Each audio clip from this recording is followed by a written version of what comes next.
Се раѓаме назад во студиото, како што веќе најавивме, со мене и со колегата Баневски е колешката Искра Опечевска, која денеска го следеше судењето Таргет Тврдина. Искра, добре дојде во студиото. Првите неколку минути ќе ги посветиме на судството, меѓутоа пред да поминеме на случајот на специјалното јавно обвинителство кој ти го следеше денеска во Кривичен.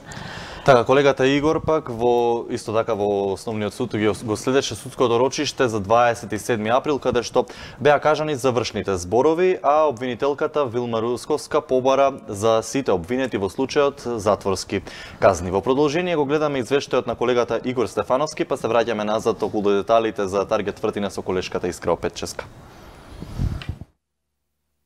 Името на поранешниот премиер Никола Груевски за прв пат одекна во јавноста како поврзано со собраниските инциденти.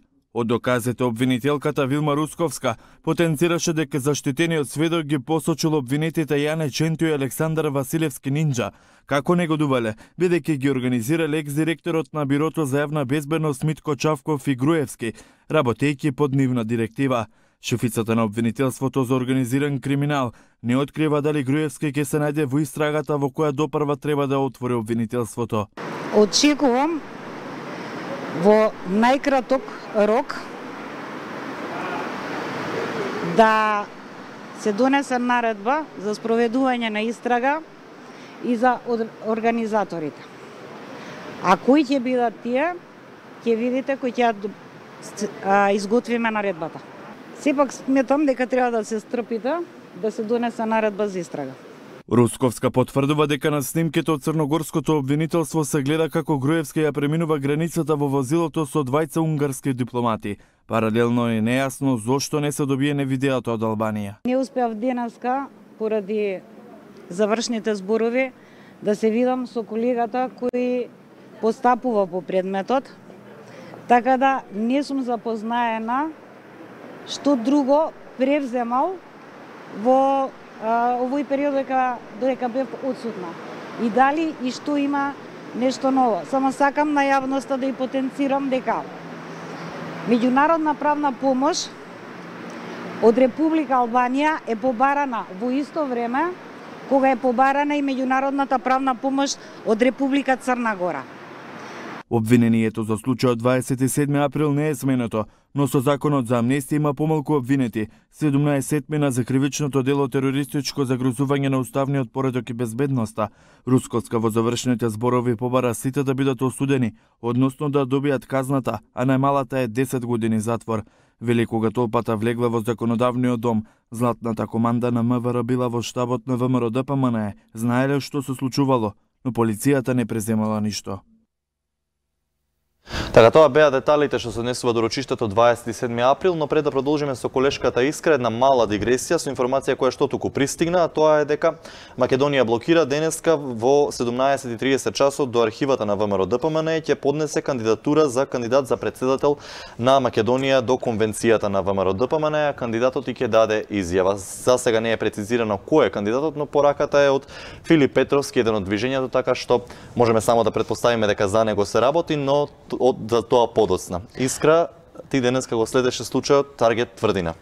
Да, Кристијан, со нетрпение го очекувавме сите, предпоставам и јавноста, продолжението на овој судски случај кој се однесува на незаконското прислушување на над повеќе од 20.000 граѓани и за незаконско уништување на опремата за прислушување. Зошто со нетрпение? Бидејќи денеска конечно започна распитот на одбраната на обвинетите, односно прв што прашуваше беше адвокатот на поранешниот директор на управата за безбедност и контраразузнавање Сашо Мјалков, адвокат Липчо Шврговски. Очекувавме да биде тензично и напнато кога се станува збор за вакви случаи каде што се запретени поголеми затворски казни, каде што кривичното дело е потешко и се очекува секој да го брани својот став, обвинителството во случај специјалното обвинителство да го брани своето обвинение, одбраната нормално да ги брани обвинетите клиенти.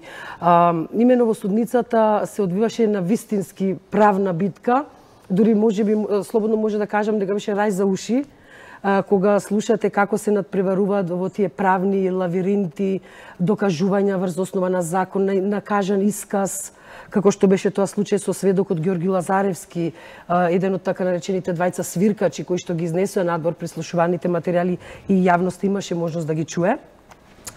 И во таа смисла, она што беше најинтересно што може да се издвои се прашањата на одбраната, односно на адвокатот Шврговски за тоа како Ѓорги Лазаревски успел да влезе во системот за прислушување со оглед на тоа што станува збор за систем кој е под строга контрола и станува збор за систем кој што е инсталиран во државна институција. На тоа Лазаревски детално објаснуваше со стручна терминологија, се разбира како се влегува во тој систем, кој го контролира, како го контролира, но ако може да го упростам за нас обичните граѓани за да може сите да разбереме што одговори, суштината на одговорите на Лазаревски беше дека тој го искористил моментот на невнимание на оние луѓе што го чувале системот, односно кои што се задолжени за проверка на корисничките имиња, на лозинките, за промена на тие работи што се случува под одредена процедура, се разбира во такви институции, го искористил невниманието и со старата лозинка и корисничко име што се користеле во времето кога тој бил на раководните функции во таа институција, успел да влезе во системот. Дали тоа е еден технички пропуст во системот или тоа не беше? Тоа беше едно од прашањата на одбраната, како може било кој да влезе со стара лозинка или со корисничко име. Меѓутоа Лазаревски објасни дека тоа не е заштитено за администраторите, за оние што имаат пристап. За нас обичните граѓани доколку би пробале да влеземе, се разбира дека е невозможно. Па и за вработените кои што не се администратори. И за вработените кои што не се администратори. Меѓутоа за луѓето што директно влегуваат во таа така наречена соба за прислушување и кои имаат пристап, можат да влезат. За нив е дозволено, што беше интересно, а и одбраната го постави како прашање тоа како може податоците што биле симнати од серверите на системот да може да се чита, да може да ги прочита, бидејќи и тие се кодирани, и тие се заштитени. Меѓутоа се работи за лице кое долги години е вработено внатре во управата, тоа можеби е и логично, можам да кажам. Една од причините е тоа, сведокот Лазаревски си призна дека тоа го направил врз основа на своето знање и долгогодишното искуство што го има како информатички техничар вработен во управата за безбедност и контраразузнавање, и она што го кажа, што можеби е вообичаено за овие времиња колку брзо напредува технологијата, е што тој посочи еден факт дека во 2000 година, кога системот за прислушување бил вграден во управата за безбедност и контраразузнавање, фирмата што го донела во Македонија, што го инсталирала, сакајки да ја задржи конкуренцијата во Европа, сепак станува збор за светски фирми кои што оперираат насекаде, сакајки да остане конкурентна и побрзо, што побрзо да се развива, на сметка на конкурентноста ја запоставиле, свесно жртвувале безбедноста на тој систем, што во тоа време бил сепак некаков квалитетен систем, но од оваа гледна точка и од оваа временска дистанца се испоставува дека и не бил толку заштитен. Ако не се лажам, и Сашо Мијалков денеска поставувал прашања на обвинетите. Да, поставуваше прашања. Сведоците, поточно. Да, имаат право. Само да објасниме за гледачите каква е процедурата. Право да поставуваат прашање кога доаѓа ред на одбраната, тоа сега вкрстено испрашување, бидејќи сведокот е на специјалното јавно обвинителство. Имаат право да постават прашања сите. Најчесто процедурата оди прво да испрашуваат адвокатите, бидејќи сепак се правници, луѓе кои што можат сето тоа да го срочат како што треба, правнички, да биде во склад со предметот, односно во овој случај со информатичката технологија, мора да се има и познавање од информатичката технологија.